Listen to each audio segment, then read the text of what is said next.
Buenas tardes. Primero, en el primer punto vamos a hablar de lo que vendría siendo la diferenciación celular a través de la hematopoiesis y sus características moleculares. Cabe recalcar que se toman unos valores con una persona normal de un peso de 70 kilogramos y que llega a tener una producción de 2 por 10 a la 11 a 2 eritrocitos y una producción de 2 por 10 a la 11 a 2 plaquetas y 7 por 10 elevado a la 10 granulocitos.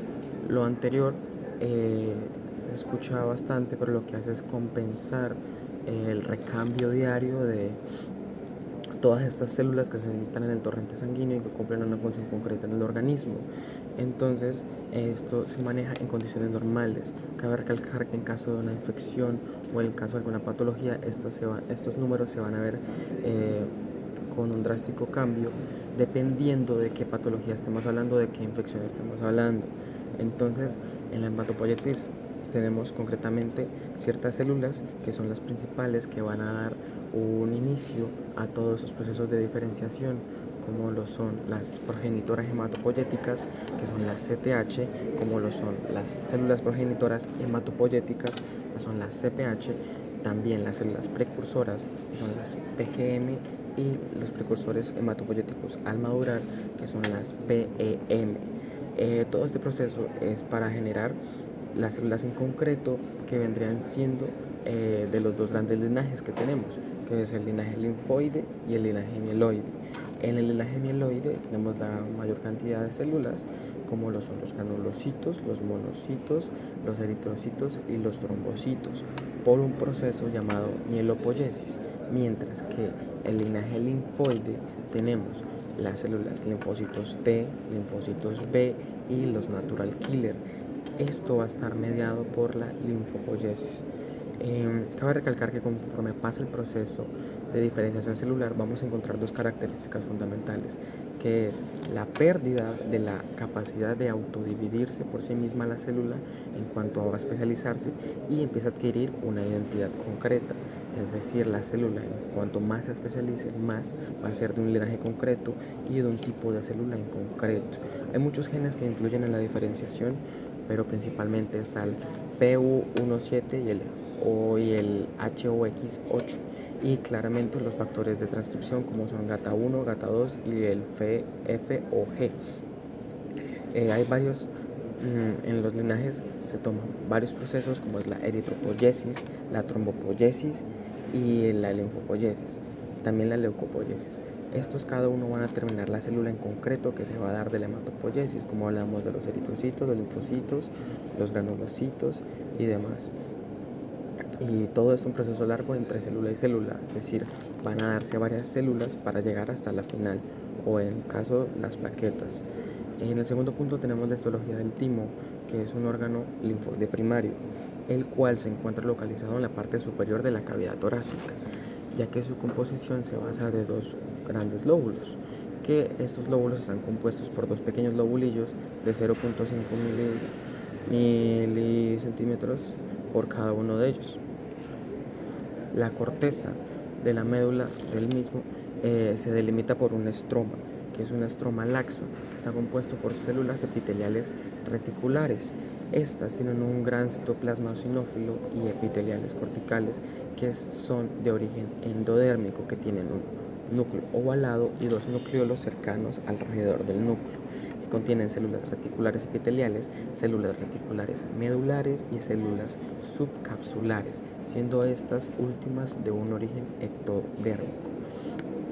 Estas células reticulares epiteliales conforman una capa continua de células planas que son bastante gruesas con una periferia y corteza de los vasos sanguíneos. Por lo tanto, en la médula aparecen muchas más células epiteliales que en la corteza. En el timo también se presentan los corpúsculos de Hassall, que son capas redondeadas, gruesas de células epiteliales concéntricas aplanadas, pudiendo llegar a medir de 20 a 100 micras cada uno de estos. Y para finalizar tenemos que las células epiteliales de la corteza subcapsular externa, la cual ayuda a la maduración de los linfocitos. Estas células tienen nodrizas, o son las células nodrizas, que ocupan por cada célula de estas una gran cantidad de linfocitos. En el punto 3 tenemos la embriología del timo. La embriología del timo, para entenderla, tenemos que entender que también es un órgano linfoide primario que se desarrolla a partir de las células epiteliales que proceden del endodermo al tercer par de bolsas faríngeas y del mesénquima de los que crecen los túbulos epiteliales. Conforme se da el desarrollo de estos túbulos, se convierten en unos cordones que son sólidos que proliferan y que dan a las ramas laterales para que éstas empiecen a conformar cada rama del eje central del lóbulo del timo. Claro está que el timo es un órgano que no termina de desarrollarse apenas se da el nacimiento, sino que tiene unos cambios conforme va el desarrollo del paciente, hasta llegar a un punto donde se genera una involución.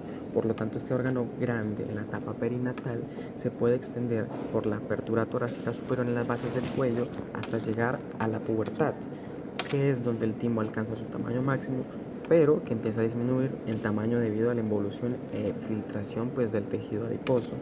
Entonces, ¿por qué se desarrolla el tinoma y cómo se manifiestan clínicamente en el paciente?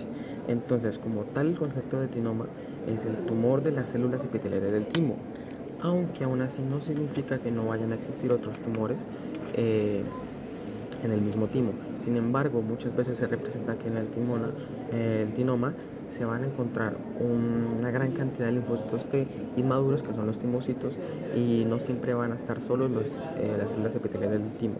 Esto significa que en el timo también pueden haber neoplasias como tumores germinales del timo, como linfomas o carcinoides, entre muchos otros. Estos tumores se les puede clasificar dependiendo de la manifestación histológica y clínica, los cuales se describen si es un tumor citológicamente benigno y no invasivo, tumor citológicamente benigno pero invasivo o metastásico, y los tumores citológicamente malignos o los llamados carcinomas. La mayoría de estos surgen en la zona anterosuperior del mediastino, pero en ocasiones se presentan en el cuello, la tiroides o el mediastino posterior. Respecto a las características clínicas, más o menos el 40% de los tinomas se presentan con síntomas que derivan de la opresión estructural mediástica, y del 30 al 35% se detectan cuando se evalúa a los pacientes con una miastía grave. Ya el quinto punto, respecto a lo que aprendimos de embriología cardiovascular, tenemos que diferenciar el por qué se desarrollan comunicaciones interauriculares, la diferencia entre un CIA y un foramen ovale, y qué tipos de CIA existían. Entonces, para empezar, estas comunicaciones interauriculares se desarrollan debido a un defecto congénito del septum o el tabique, que separa las dos aurículas del corazón, que es la izquierda y la derecha, lo cual da como resultado una comunicación entre las dos partes del corazón que se puede representar usualmente en cualquier parte del septum.